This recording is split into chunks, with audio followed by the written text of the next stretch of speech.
Good morning and welcome to then chapter 7 of popular culture in Britain since 1945. And after the general background, I was talking to you about theories about culture. What is popular culture? What happens when people produce or receive creative products, because that's the aspect of culture we've been both mostly looking at. And last week, yes, indeed, last week, I looked at the theorist Theodor Adorno, who was one of the first to pose a series of important questions about popular culture.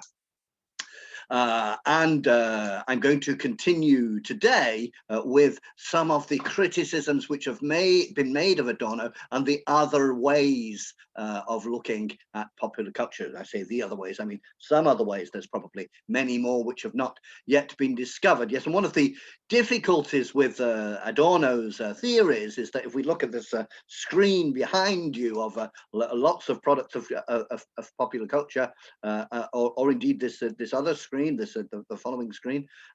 Similarly, if you were to follow closely Adorno, you get the impression that nothing is happening here. It's simply products to please people, and there's no link to society. I'll come back to that anyway. So the objections to Adorno's analyses, and I'm going to concentrate on popular music because it's what I know best. And the first objection, which is an important objection, is that empirical studies do not support his views. It's all very well to have a general philosophical view of what popular culture is doing to people's minds, but it is possible, and scholars insist on going to look in detail about what is going on, and therefore testing the things. And here we have Martin Clunen, I'll say more about this in a moment, talking about popular music. The idea of the industry foisting rubbish more or less at will on a totally passive audience is facile. If it could do so, it would, but it cannot. Most records are not hits.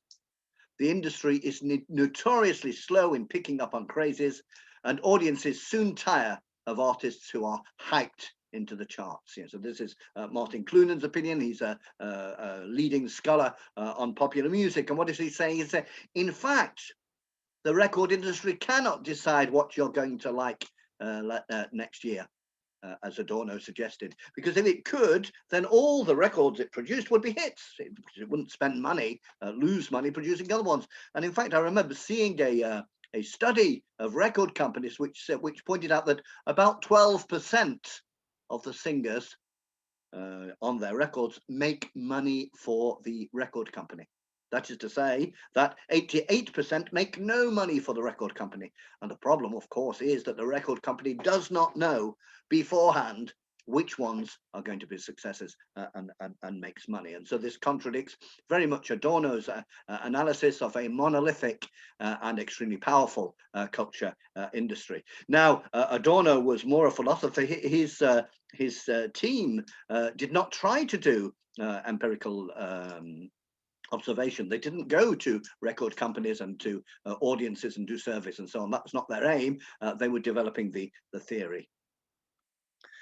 The second objection to Adorno's views on popular music, and you remember that Adorno was saying not only does popular music not have cultural value, in fact, it makes people stupid. It pushes people into regressive listening. It makes adults into children, or indeed at one point he suggested that if you liked dancing the jitterbug, it was like you were becoming an insect and stopping yourself becoming a man.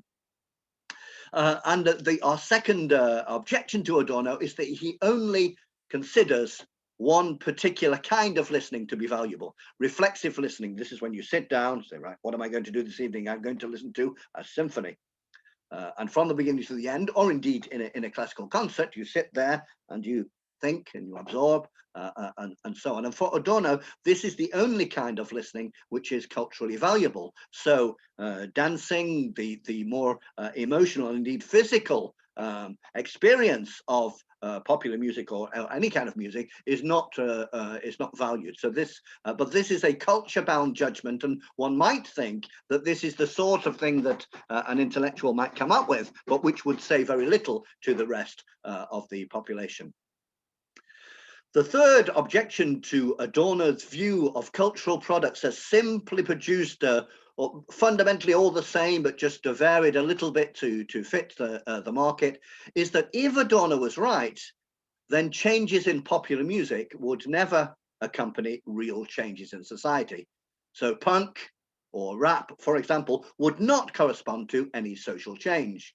Now, it's certainly true that popular music does not automatically change with the change in society. Changes in society do not mechanically produce new popular cultures. Nevertheless, it is difficult to argue that the arrival of punk, then, for example, in Britain in the 1970s, has no connection with the development of society. The 1970s was the arrival of the economic crisis and mass unemployment. Everybody thought that mass unemployment was gone forever. It's very, very important to remember, as I always say in French, après 29 ans des 30 glorieuses, les gens n'étaient pas là à dire, ah voilà, il y a 29 ans qui sont partis, c'est presque fini les 30 glorieuses. Au contraire, le consensus général, c'était que la nouvelle situation était permanente. And so, as I say, punk must have some connection with this new crisis. You can't imagine the punks singing No Future in the 1950s and getting a mass audience, because people would say, well, I'm richer than my parents were richer than my grandparents, you know, what is this no future thing? Everything is advancing fairly well. And similarly, rap, for example, rap is a very complex phenomenon, has many aspects, but its rise in Britain, I'm talking about Britain, its rise in Britain is obviously connected to a generation of black young people who are determined to have their space as often as children of immigrants within the culture and within the society, and it's not surprising that their parents or grandparents, the first generation of immigrants, did not produce this sort of subversive or at least contestatory culture. The first generation of immigrants tended to be partly under the weight of racism, tended to be keep your head down, try to fit in. Later generations, not of immigrants, but of children and grandchildren of immigrants, typically want a bit more space and are happy to make a bit more noise. And the final objection, it might not be the final one, we'll see on the next slide. The fourth objection, in any case, is that Adorno supposes a monumental quantity of false consciousness. That is to say, his position is, I understand what popular culture does to people, but these tens of millions, these hundreds of millions of people who consume it, they don't understand what's happening to them.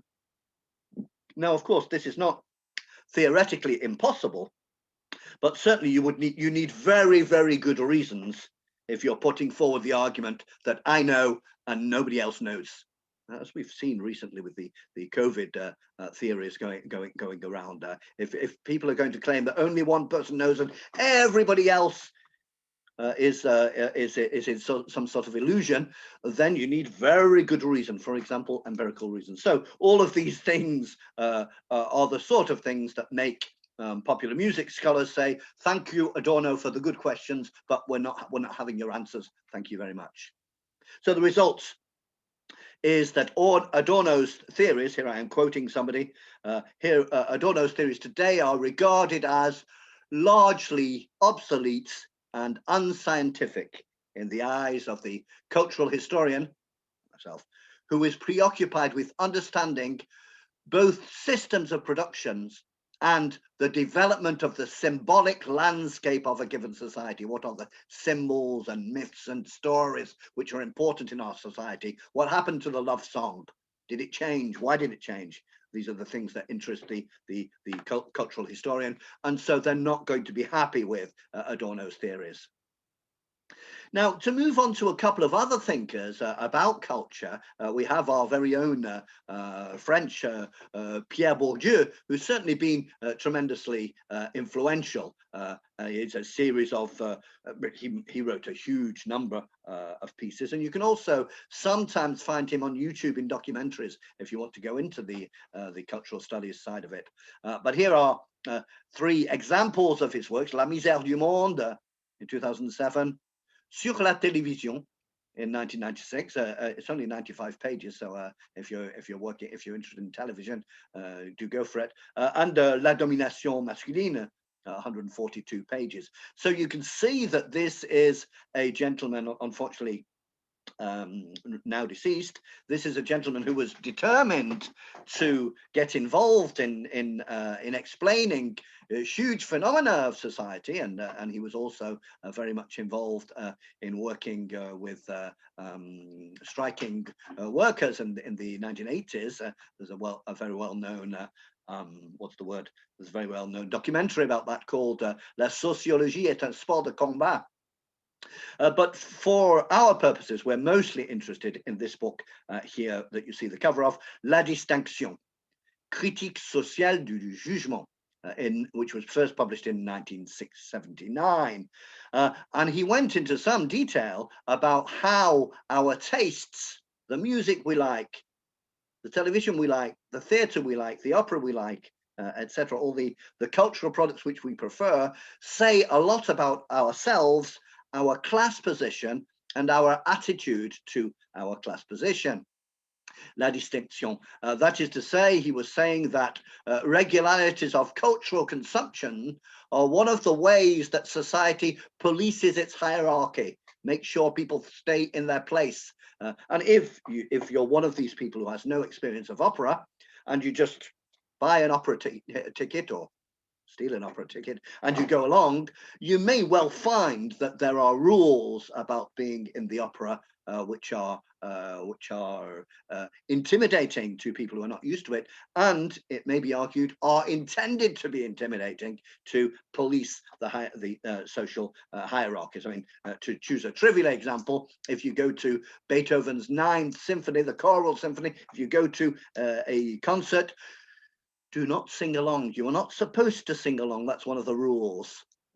Whereas, of course, in popular music concerts, you are supposed to sing along, or you are allowed to sing along in any case. Famously, also clapping at the wrong point in a classical concert.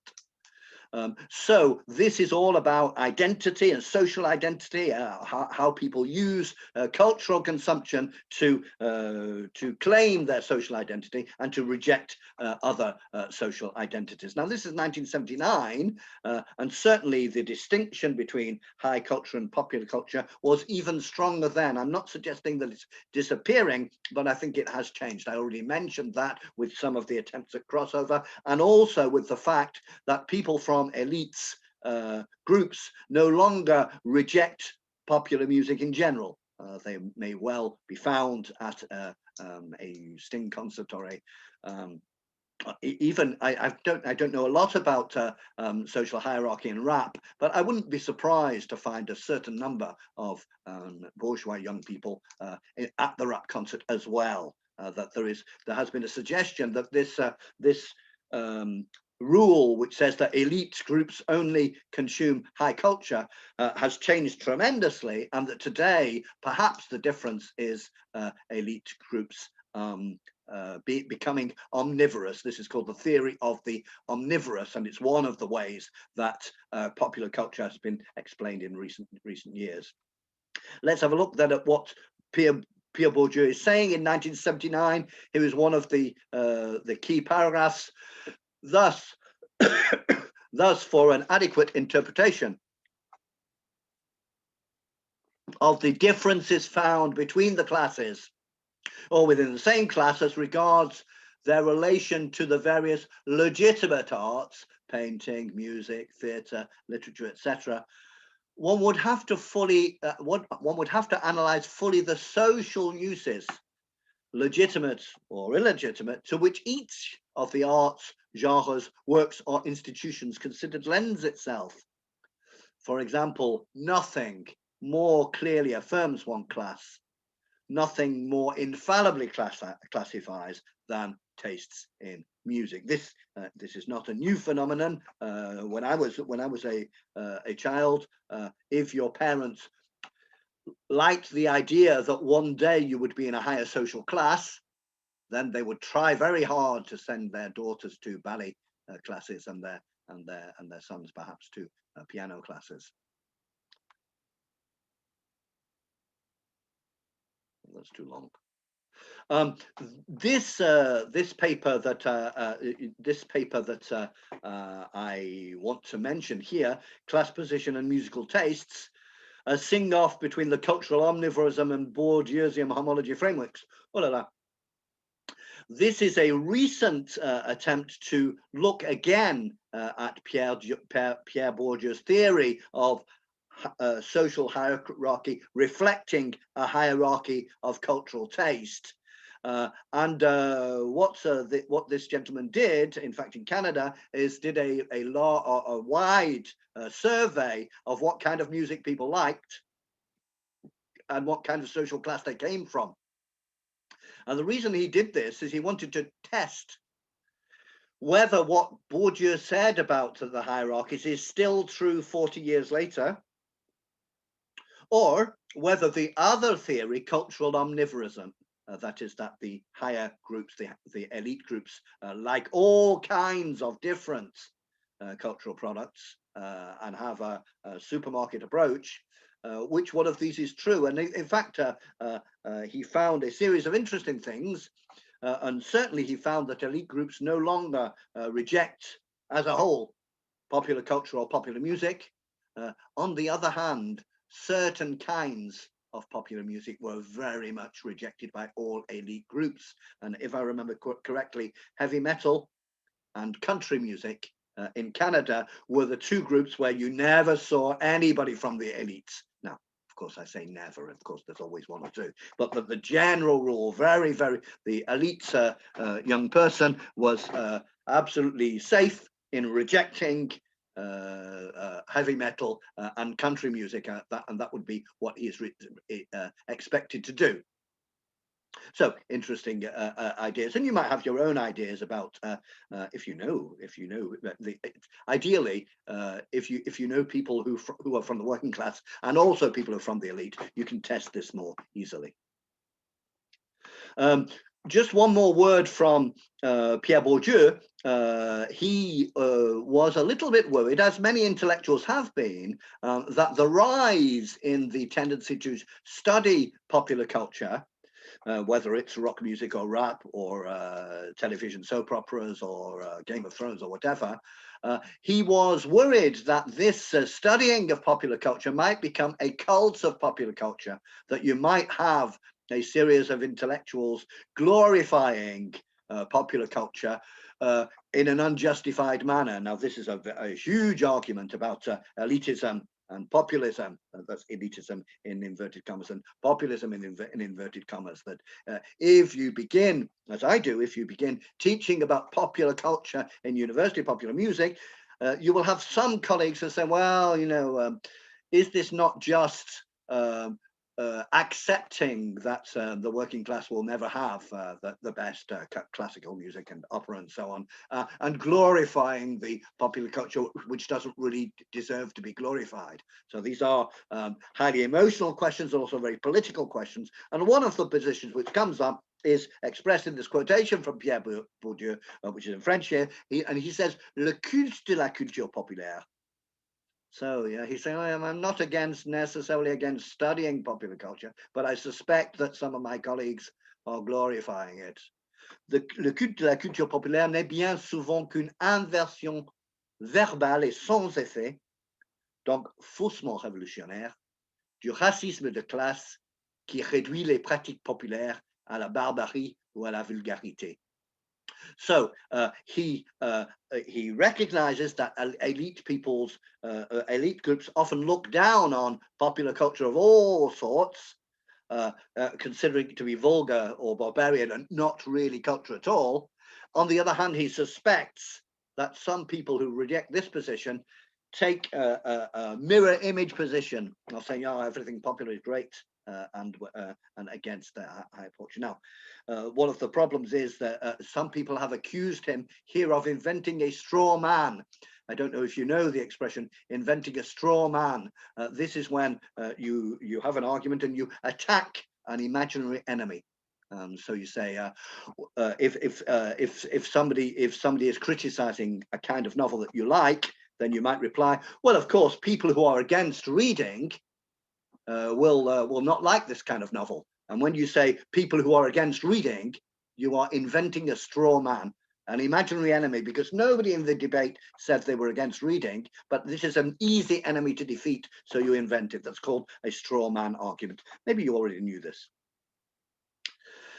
So, had a big quick look at then those influential people, Adorno and Bourdieu. I want to look now at cultural studies. Now, this is mostly the study of popular culture as a discipline, which was probably born in Britain in the 1960s and 70s, and certainly is.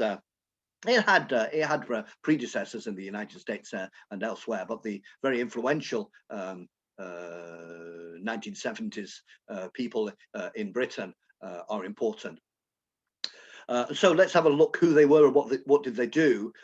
Well, the first thing that they did is that they decided that, you know, what we want to study is culture. Now, the subject area is not clearly defined, all-inclusive notion of culture and the study of a range of practices, but this meant that people were saying, yes, let's study things which millions of people do. In the university, let's study fashion, let's study soap opera, let's study science fiction books, or let's study comics. These are popular practices, massive practices. Let us not begin with a canonical view of culture. Here is the list of great authors. Here is the list of great painters. Let's say that we're interested in studying what people like and not beginning from the question of aesthetic quality. Cultural studies then took this very wide object of study, and it used principles and theories from social science disciplines, the humanities and the arts, and adapted it to the purposes of cultural analysis. So if they were wanting to study soap operas, whether it's Friends later on, or Coronation Street, or Crossroads, they would use some of the tools which were already invented for studying literature or for studying art and so on. And the methodologies they used might be textual analysis. You know, how many times is this word used? How long are the sentences? Ethnography, what do groups of people do? What do they take for granted? Psychoanalysis, what unconscious desires are expressed in this soap opera, in this comedy, in this joke. Because jokes are a very serious thing, and it's very important to be able to analyze them. Or they might also use methods from sociology, like survey research. You know, what do you think about country music? And there's a tremendous amount of interesting research that can be done in this last area if you have access to enough people who will answer your questions, which is a little easier with the internet. I did some work a few years ago on Facebook. How do you use Facebook? And I managed to persuade 100 or so of my friends to answer a questionnaire, and found out something about how Facebook is used. And this would also be a form of cultural studies. That is to say, examining mass practice to see if we can tease out its meaning. So cultural studies is studying culture rather than society, and in particular, especially at the beginning, examines cultural practices in their relationship to power. How does power shape these practices? So if you're looking at punk culture or metal culture, is it an expression of powerful groups in society, or is it perhaps a compensation, looking very powerful, but actually loved by people who don't have much power in society, but always with the relation of power? That is to say, that what we consume as cultural creative products, or what we produce in our garage or on our laptop as creative products, is linked to our position in society and what we are allowed to do every day, and what we are able to do every day, and what we are not able to do, and how we feel about that. And in particular, it was progressive, radical, and political at the outset in the 1970s in particular, in a number of ways. First of all, the very idea of saying what millions of people love is important and deserves studying is an anti-elitist, and therefore, in the widest sense, political position. And secondly, very often the cultural studies was interested in those cultural phenomena, mass cultural phenomena, which express some sort of rebellion, whether it is reggae or hip hop or punk or indeed rock and roll. and much less interested in cultural phenomenon where elements of rebellion are not put forward so strongly, folk dancing or science fiction movies. Okay, it's very difficult to find examples when you're making up as you go along.